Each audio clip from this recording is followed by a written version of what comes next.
Riversong Guitars was really born out of a need. And what happened was we had our family's music store that got busier and busier and busier. So we hired a young guitar builder named Mike who came in and started doing the repairs, and together we started building guitars and started to innovate new guitar designs. And then we entered the BDC Young Entrepreneur Award contest, and it went crazy from there. We had hundreds of orders, and the problem was, how do we produce all those guitar orders that we had?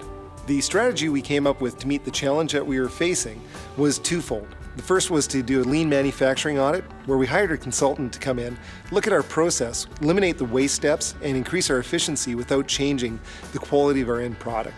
The other side that we did was a business plan, a growth plan, if you will, to really take our business, look at a roadmap, and make it so we knew which direction we were going. The guitars that we make here in Kamloops are being marketed to pro-end users. But there's a whole other market demographic of people that want beginner and intermediate guitars. And we've licensed our technology out to another Belgium distributor for that. In growing your business, one of the pitfalls you want to watch out for is underestimating the amount of costs that you're going to have to get to that level. In order to grow with the orders that we had, what we needed to do is we needed to invest in certain key areas.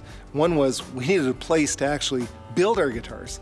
The second thing that we needed to do is we needed to have the equipment to build the guitars. And the third thing was we needed to have the material for the guitars themselves. So those kind of three things we had to do some pretty heavy investments into. So in our growth plan, we're at the point where we need to bring up our production.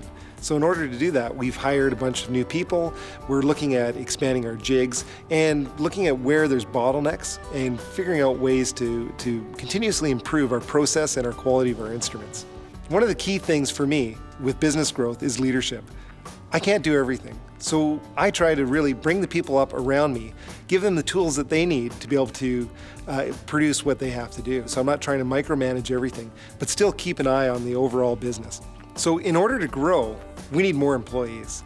In order to get more employees, we have to train them, we have to find the qualified guys, but more importantly, we need to retain them.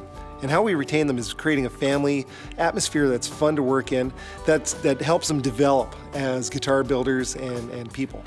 For us, when we were growing our company and trying to get to that next level, we kept chasing our tails, all around and around and around, trying to figure out what the best way to make it happen. And what we did is we surrounded ourselves with experts. We hired consultants to come in who have an expertise, maybe not in guitar building, but an expertise in manufacturing, in creating roadmaps. That's what we did, and it's really working well for us. BDC is the only bank dedicated exclusively to entrepreneurs.